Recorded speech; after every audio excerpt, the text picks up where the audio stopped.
ആധ്യാത്മിക ഷിൽജ. എല്ലാവർക്കും മലയാള എക്സ്പ്രസ് ന്യൂസിലെ സായാഹ്ന വാർത്തയിലേക്ക് സ്വാഗതം. പുനർജനി പദ്ധതിയിൽ മുഖ്യമന്ത്രി വി ഡി സതീശനെതിരെ തെളിവില്ലെന്നും അന്വേഷണം അവസാനിപ്പിച്ചെന്നും ആഭ്യന്തരമന്ത്രി രമേശ് ചെന്നിത്തല അറിയിച്ചു. LDF സർക്കാർ ഏർപ്പെടുത്തിയ വിജിലൻസ് അന്വേഷണം രാഷ്ട്രീയ പ്രേരിതമായിരുന്നു.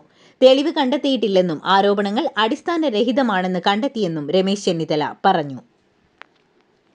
സർക്കാർ മെഡിക്കൽ കോളേജുകളിലെ പ്രിൻസിപ്പൽമാരുടെ സ്ഥലമാറ്റത്തിന് കേരള അഡ്മിനിസ്ട്രേറ്റീവ് ട്രൈബ്യൂണൽ ഏർപ്പെടുത്തിയ സ്റ്റേ ഹൈക്കോടതി നീക്കി. സർക്കാർ ഉത്തരവിൽ അഴിമതിയോ സ്വജനപക്ഷപാതമോ ഉണ്ടെന്ന് തെളിയിക്കാനായില്ലെന്ന് കോടതി. സ്ഥലമാറ്റം സർക്കാരിന്റെ അധികാരമാണെന്നും ഭരണനിർവഹണ കാര്യങ്ങൾ സർക്കാരിന് തീരുമാനിക്കാമെന്നും ഡിവിഷൻ ബെഞ്ച് വ്യക്തമാക്കി. പോലീസ് അസോസിയേഷൻ പുനഃസംഘടിപ്പിച്ച ആഭ്യന്തര വകുപ്പിന്റെ ഉത്തരവ് ഹൈക്കോടതി സ്റ്റേ ചെയ്തു. കേസ് 3 ആഴ്ച കഴിഞ്ഞ് പരിഗണിക്കും. ആഭ്യന്തര വകുപ്പ് ഉത്തരവ് റദ്ദാക്കണമെന്നാവശ്യപ്പെട്ട് പോലീസ് അസോസിയേഷൻ ഭാരവാഹികൾ നൽകിയ ഹർജിയിലാണ് നടപടി. 3 ദിവസം മഴ കനക്കുമെന്ന് കാലാവസ്ഥാ പ്രവചനം. ഇന്ന് ഇടുക്കി, എറണാകുളം, കോഴിക്കോട്, വയനാട്, കണ്ണൂർ ജില്ലകളിൽ ഓറഞ്ച് അലർട്ട്. നാളെ തിരുവനന്തപുരം, കൊല്ലം, പത്തനംതിട്ട, ആലപ്പുഴ, കോട്ടയം, ഇടുക്കി, എറണാകുളം, കോഴിക്കോട്, വയനാട്, കണ്ണൂർ, കാസർഗോഡ് എന്നിവിടങ്ങളിൽ ഓറഞ്ച് അലർട്ടാണ്. ഓഗസ്റ്റ് 1 പത്തനംതിട്ട, കോട്ടയം, ഇടുക്കി, എറണാകുളം, തൃശൂർ, പാലക്കാട്, മലപ്പുറം, കോഴിക്കോട്, വയനാട് എന്നിവിടങ്ങളിലും ഓറഞ്ച് അലർട്ടാണ്. വടകര MDMM കേസിൽ അറസ്റ്റിലായ 3 അധ്യാപികമാരിൽ 2 പേർ ഇടത് അനുകൂല സംഘടന മുൻ ഭാരവാഹികൾ. Kerala resource teachers association Perambra unit കൺവീനറായിരുന്നു കാവ്യ. നീഷ്മ ജോയിന്റ് കൺവീനറും. കഴിഞ്ഞ ഫെബ്രുവരിയിൽ ഭാരവാഹിത്വം ഒഴിഞ്ഞു. കോടികളുടെ കശുവണ്ടി അഴിമതി കേസിൽ വിചാരണ നേരിടുന്ന KA രതീഷിനെ ഖാദി ബോർഡ് റൂട്രോണിക്സ് MD പദവികളിൽ ഇപ്പോഴും തുടരാൻ അനുവദിച്ചത് എന്തുകൊണ്ടാണെന്ന് ഹൈക്കോടതി. 4 ആഴ്ചയ്ക്കകം മറുപടി നൽകാൻ സിംഗിൾ ബെഞ്ച് ഉത്തരവിട്ടു. മുൻഗണനാ പദ്ധതികളുടെയും വകുപ്പുകളുടെയും ഏകോപനത്തിന് സർക്കാർ രൂപീകരിച്ച CPMDയിലേക്ക് KDISCിലെ ജോലിക്കാരെ വേണമെന്ന് ചീഫ് സെക്രട്ടറി. പ്രതിപക്ഷത്തായിരുന്നപ്പോൾ KDISCിലെ നിയമനങ്ങളെക്കുറിച്ച് കോൺഗ്രസ് MLAമാർ നിരന്തരം നിയമസഭയിൽ വിമർശിച്ചിരുന്നു.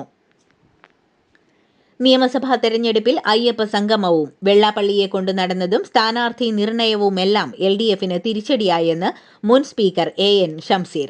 മലപ്പുറം കാളികാവിൽ കുഞ്ഞാലി രക്തസാക്ഷി ദിനാചരണത്തിലാണ് ഷംസീറിന്റെ സ്വയം വിമർശനം. മാനസിക ശാരീരിക ആരോഗ്യത്തിന് പ്രാധാന്യം നൽകുന്നവരാണ് നമ്മൾ എല്ലാവരും. ശാരീരിക ആരോഗ്യത്തിന് ഒരു മികച്ച പരിഹാരം തേടി ഞങ്ങളിപ്പോൾ എത്തിയിരിക്കുന്നത് ബോൺ സെറ്റിങ്ങിന് സ്പെഷ്യലൈസ് ചെയ്ത കണ്ണൂർ ജില്ലയിലെ ഇരിട്ടിയിലെ ജീവനം ആയുഷ് ക്ലിനിക്കിലാണ്. ആയുഷ് ക്ലിനിക്കിലെ ചികിത്സാവിധികൾ എന്തൊക്കെയാണെന്ന് നോക്കാം. കേരളത്തിലും GCC കൺട്രീസിലും 35 വർഷത്തെ സേവന പാരമ്പര്യമാണ് ജീവനം ആയുഷ് ക്ലിനിക്കിന് പറയാനുള്ളത്. ബോൺ സെറ്റിംഗ് മാത്രമല്ല, അതിനോടൊപ്പം തന്നെ പ്രസവ ശുശ്രൂഷയും ഒപ്പം തന്നെ സന്ധിവാത ചികിത്സയുമാണ് ഇവിടുത്തെ ഏറ്റവും ഇമ്പോർട്ടൻ്റ് ആയിട്ടുള്ള ചികിത്സാ വിധികൾ എന്ന് പറയുന്നത്. മാത്രവുമല്ല, നിരവധി സാറ്റിസ്ഫൈഡ് ആയിട്ടുള്ള കസ്റ്റമേഴ്സ് തന്നെയാണ് ജീവനം ആയുഷ് ക്ലിനിക്കിന്റെ ഏറ്റവും വലിയ മുഖമുദ്ര. ഇവിടെ വന്ന് ഞാൻ ട്രീറ്റ്മെന്റ് ചെയ്തിട്ട് എനിക്ക് ഒത്തിരി വ്യത്യാസങ്ങൾ, എന്താ പറയുക, എൻ്റെ കൈയും കാലും ഒക്കെ നല്ല സുഖമായിട്ട് റിലാക്സ് ആയിട്ട് ചെയ്യാൻ പറ്റുന്നുണ്ട്. നാഡി, ഞരമ്പ്, സന്ധി, അസ്ഥി സംബന്ധമായ വിവിധ രോഗങ്ങൾക്ക് ചികിത്സ തേടിയെത്തുന്നവരാണ് ഇവിടുത്തെ ഒട്ടുമിക്ക പേഷ്യൻസും. ഇവിടുത്തെ ഏറ്റവും വലിയൊരു സവിശേഷത എന്ന് പറയുന്നത് ഗുരുക്കൾ ഇബ്രാഹിം ഹാജിയുടെ സേവനം തന്നെയാണ്. എല്ലാ ശനിയാഴ്ചകളിലുമാണ് ബോൺ സെറ്റിങ്ങിന് സ്പെഷ്യലൈസ് ചെയ്ത ഈ ഒരു സേവനം രോഗികൾക്ക് വേണ്ടി നൽകുന്നത്. വേദനയോടെ എത്തുന്ന രോഗികൾക്ക് പുഞ്ചിരിയോടെയുള്ള മടക്കം, അതുതന്നെയാണ് ജീവനം ആയുഷ് ക്ലിനിക്കിന്റെ ഏറ്റവും വലിയ വരദാനം എന്ന് പറയുന്നത്. ആരോഗ്യ ചികിത്സാ സംബന്ധമായ മറ്റു വിവരങ്ങൾക്ക് താഴെ കാണുന്ന നമ്പറിൽ കോൺടാക്ട് ചെയ്യുക.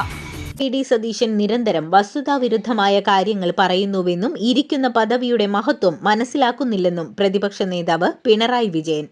LDF സർക്കാർ തദ്ദേശ സ്ഥാപനങ്ങൾക്കുള്ള ഫണ്ടിന്റെ അവസാന ഗഡു നൽകിയില്ലെന്ന മുഖ്യമന്ത്രിയുടെ വാദം തെറ്റാണെന്നും അവസാന ഗഡു നൽകാതിരുന്നത് പെരുമാറ്റച്ചട്ടം വന്നതിനാലാണെന്നും പിണറായി വിജയൻ പറഞ്ഞു. പവർ കട്ടിന്റെ പേരിൽ മുഖ്യമന്ത്രി വി ഡി സതീശനെ വിമർശിച്ച് വീഡിയോ സാമൂഹിക മാധ്യമങ്ങളിൽ പങ്കുവച്ച ആലപ്പുഴയിലെ PDP പ്രവർത്തകനായ അഹമ്മദ് കബീറിന്റെ ഫോൺ പോലീസ് കസ്റ്റഡിയിലെടുത്തു. പ്രാദേശിക കോൺഗ്രസ് പ്രവർത്തകന്റെ പരാതിയിലാണ് നടപടി. മഹാത്മാഗാന്ധി സർവകലാശാലയിലെ നാഷണൽ കോൺഫറൻസിന്റെ പോസ്റ്ററിലെ പാറ്റയുടെ പടം നീക്കം ചെയ്യണമെന്ന് വൈസ് ചാൻസലർ. പാറ്റ ചിത്രം മാറ്റിയില്ലെങ്കിൽ നാഷണൽ കോൺഫറൻസിന് അനുവദിച്ച പണം തിരികെ പിടിക്കുമെന്ന് VC മുന്നറിയിപ്പ് നൽകി. ആസൂത്രണ ബോർഡ് നിയമനത്തിനുള്ള പരീക്ഷാക്രമക്കേടിൽ കൂടുതൽ അന്വേഷണം വരും. ആസൂത്രിത ഗൂഢാലോചന അന്വേഷണ സംഘം കണ്ടെത്തി. 1ാം റാങ്കുകാരൻ 10 ചോദ്യങ്ങളുടെ ഉത്തരം തെറ്റിക്കുകയോ എഴുതാതിരിക്കുകയോ ചെയ്തു. 1ാം റാങ്ക് കിട്ടിയത് ഇടത് സംഘടനാ നേതാവിനാണ്. മൂന്നാറിൽ പ്ലാസ്റ്റിക് നിരോധനം. ഓഗസ്റ്റ് 1 മുതൽ മൂന്നാറിൽ ഒറ്റത്തവണ ഉപയോഗിക്കുന്ന പ്ലാസ്റ്റിക് ഉൽപ്പന്നങ്ങളും 1/2 ലിറ്ററിൽ താഴെയുള്ള പ്ലാസ്റ്റിക് കുപ്പികളും വിൽക്കുന്നതും ഉപയോഗിക്കുന്നതും മൂന്നാർ പഞ്ചായത്ത് നിരോധിച്ചു. 2.5 ലക്ഷം രൂപ വരെയാണ് പിഴ. ലോക്സഭാ തെരഞ്ഞെടുപ്പ് മുന്നിൽ കണ്ട് പ്രവർത്തനം നേരത്തെ തുടങ്ങാൻ കേരളത്തിലെ BJP നേതൃത്വം തീരുമാനിച്ചു. മിഷൻ 29മായി മുന്നോട്ടു പോകാനാണ് തീരുമാനം. മണ്ഡല പുനർനിർണയത്തിലൂടെ 30 സീറ്റായാൽ 6 മുതൽ 8 സീറ്റ് വരെ നേടണമെന്നതാണ് BJPയുടെ ലക്ഷ്യം. ഗുരുവായൂർ ദേവസ്വം ബോർഡിലേക്കുള്ള നിയമനങ്ങളിൽ ഉദ്യോഗാർത്ഥികൾക്ക് തിരിച്ചടിയായി സംസ്ഥാന സർക്കാരിന്റെ നിലപാട് മാറ്റം. താൽക്കാലിക ജീവനക്കാർക്ക് അനുകൂലമായി സുപ്രീം കോടതിയിലെ അപ്പീൽ സർക്കാർ പിൻവലിച്ചു. ഇതോടെ പരീക്ഷ എഴുതി റാങ്ക് ലിസ്റ്റിലുള്ളവർക്ക് നിയമന സാധ്യത തുലാസിലായി. തമിഴ്നാട്ടിൽ സർക്കാർ ബസ്സുകളിൽ പാഴ്സൽ ട്രാൻസ്പോർട്ടേഷൻ സർവീസ് ആരംഭിക്കാൻ സംസ്ഥാന സർക്കാർ ഒരുങ്ങുന്നു. സ്റ്റേറ്റ് ട്രാൻസ്പോർട്ട് കോർപ്പറേഷനുകളുടെ ടിക്കറ്റ് ഇതര വരുമാനം വർദ്ധിപ്പിക്കാനാണ് സർക്കാരിന്റെ പുതിയ നീക്കം. ഡൽഹിയിൽ വിദ്യാർത്ഥികൾക്കെതിരായ പോലീസ് അതിക്രമത്തിൽ അമിത്ഷായുടെ മറുപടി ആവശ്യപ്പെട്ട് ഇന്നും പ്രതിപക്ഷം ലോക്സഭ സ്തംഭിപ്പിച്ചു. രാജ്യസഭയിലും ബഹളം വച്ച പ്രതിപക്ഷം വാക്കൌട്ട് നടത്തി. പരീക്ഷാ ഭേദഗതി ബില്ലിൽ രാജ്യസഭയിൽ ചർച്ച നടക്കും. അമിത്ഷാ സഭയിലേക്ക് എത്തിയില്ല. അതേസമയം വിദ്യാർത്ഥികൾക്കു നേരെ നടന്ന അതിക്രമങ്ങളുടെ ദൃശ്യങ്ങൾ പുറത്തുവിട്ട രാഹുൽ ഗാന്ധി സുപ്രീം കോടതി മേൽനോട്ടത്തിൽ സ്വതന്ത്ര ഉന്നതതല അന്വേഷണം വേണമെന്നും ആവശ്യപ്പെട്ടു. സുരക്ഷാ സേനകളുടെ പെല്ലറ്റ് ഗൺ പ്രയോഗത്തിന് മാർഗനിർദ്ദേശം വേണമെന്ന് സുപ്രീം കോടതി. ഡൽഹിയിലെ വിദ്യാർത്ഥി സമരത്തിന് നേരെയുണ്ടായ പെല്ലറ്റ് ഗൺ പ്രയോഗത്തിൽ പരിക്കേറ്റവർക്ക് വിദഗ്ധ ചികിത്സ ഉറപ്പാക്കാൻ സർക്കാരിനോട് സുപ്രീം കോടതി നിർദ്ദേശിച്ചു.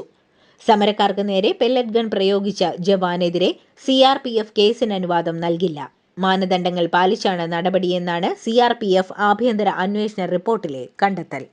നീറ്റ് UG ചോദ്യപേപ്പർ ചോർച്ചയിൽ നടന്നത് വൻ ആസൂത്രണവും രാജ്യവ്യാപക ഗൂഢാലോചനയുമെന്ന് CBI. പിന്നിൽ പരീക്ഷാ വിദഗ്ധരും കോച്ചിംഗ് ഇൻസ്റ്റിറ്റ്യൂട്ട് നടത്തിപ്പുകാരും ഇടനിലക്കാരും ഉൾപ്പെട്ട വൻ ശൃംഖല ഉണ്ടെന്നാണ് കുറ്റപത്രത്തിൽ പറയുന്നത്.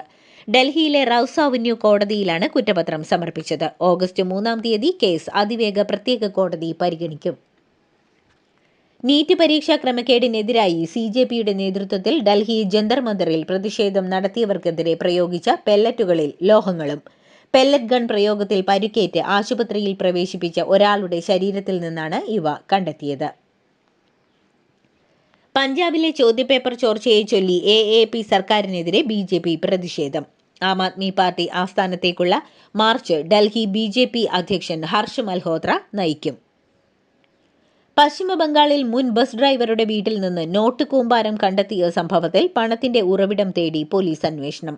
അറസ്റ്റിലായ മിനാർ മൊണ്ടലിന്റെ വീട്ടിൽ നിന്നാണ് 28 കോടി രൂപയും 21 കോടി രൂപ വില വരുന്ന 15 കിലോയോളം സ്വർണവും കണ്ടെത്തിയത്. തൃണമൂൽ കോൺഗ്രസ് നേതാവ് അനുബ്രത മൊണ്ടേലിന്റെ അനുയായിയും കരിങ്കല്ല് വ്യാപാരിയുമായ ടുളു മൊണ്ടലിന്റെ ബന്ധുവുമാണ് പിടിയിലായ മിനാർ. പാർലമെന്റിൽ സൈനി ഘോഷ് MP റീൽ ചിത്രീകരിച്ചെന്നാരോപിച്ച് പ്രതിഷേധം. വിമർശിച്ച് തൃണമൂൽ കോൺഗ്രസ് MP മഹുവ മൊയ്ത്രയും രംഗത്തെത്തി. അസമിലെ വെള്ളപ്പൊക്കത്തിൽ മരിച്ചവരുടെ എണ്ണം 78ആയി. ശിവസാഗർ, ഗോലാഘട്ട് ജില്ലകളിൽ 3 പേരുടെ മരണമാണ് പുതിയതായി സ്ഥിരീകരിച്ചത്. FBI കൊടും കുറ്റവാളി പട്ടികയിൽ പഞ്ചാബ് സ്വദേശി അമൃത്പാൽ സിംഗും. അന്താരാഷ്ട്ര ലഹരിക്കടത്തിനാണ് അമേരിക്കയിലെ അന്വേഷണ ഏജൻസിയായ FBI ഇയാളെ മോസ്റ്റ് വാണ്ടഡ് പട്ടികയിൽ ഉൾപ്പെടുത്തിയത്. ഇറാനെ നേരിടാൻ നയതന്ത്രം, സാമ്പത്തിക ഉപരോധം, സൈനിക നടപടി എന്നീ 3 തലങ്ങളിലൂടെ മുന്നോട്ടു പോകാൻ അമേരിക്കയും ഇസ്രായേലും തമ്മിൽ ധാരണ. ഇസ്രായേൽ പ്രധാനമന്ത്രി ബെഞ്ചമിൻ നെതന്യാഹുവും US പ്രസിഡന്റ് ഡൊണാൾഡ് ട്രംപും വൈറ്റ് ഹൌസിൽ നടത്തിയ 1.5 മണിക്കൂർ നീണ്ട ചർച്ചയിലാണ് ധാരണ. ഇറാന് നേരെ അതിശക്തമായ സൈനിക ആക്രമണം നടത്തുമെന്ന ഭീഷണിയുമായി അമേരിക്കൻ പ്രസിഡന്റ് ഡൊണാൾഡ് ട്രംപ്. മധ്യേഷ്യയിലെ US സൈനിക കേന്ദ്രങ്ങൾക്കു നേരെ നടത്തിയ ആക്രമണത്തിന് മറുപടി നൽകുമെന്നും ട്രംപ് പറഞ്ഞു. എന്നാൽ ട്രംപിന്റെ ഭീഷണി ഇറാൻ തള്ളി. തന്റെ പൂർവികരിൽ അടിമകളായിരുന്നവരും അടിമ ഉടമകളായിരുന്നവരും ഉണ്ടായിരുന്നുവെന്ന് ലെയോ മാർപ്പാപ്പ. മുത്തശ്ശന്മാരും മുത്തശ്ശിമാരും അമേരിക്കയിലേക്ക് കുടിയേറി പാർത്തവരായിരുന്നു. അമ്മയുടെ ബന്ധുക്കളിൽ പലരും പണ്ട് അടിമകളായിരുന്നുവെന്നുമാണ് അദ്ദേഹം പറഞ്ഞത്. മാർപ്പാപ്പയുടെ വേനൽക്കാല വസതിയായ കാസ്റ്റൽ ഗാൻഡോൾഫോയിലെ ബോർഗോ ലൗദാത്തോസി പരിസ്ഥിതി കേന്ദ്രത്തിൽ ബോച്ചെല്ലിയും 164 കുട്ടികളും അണിനിരന്ന സംഗീത ചടങ്ങിൽ പങ്കെടുത്ത ശേഷം NBC ലേഖകൻ ടോം ലാമാസിനു നൽകിയ അഭിമുഖത്തിലാണ് ഇക്കാര്യം വെളിപ്പെടുത്തിയത്.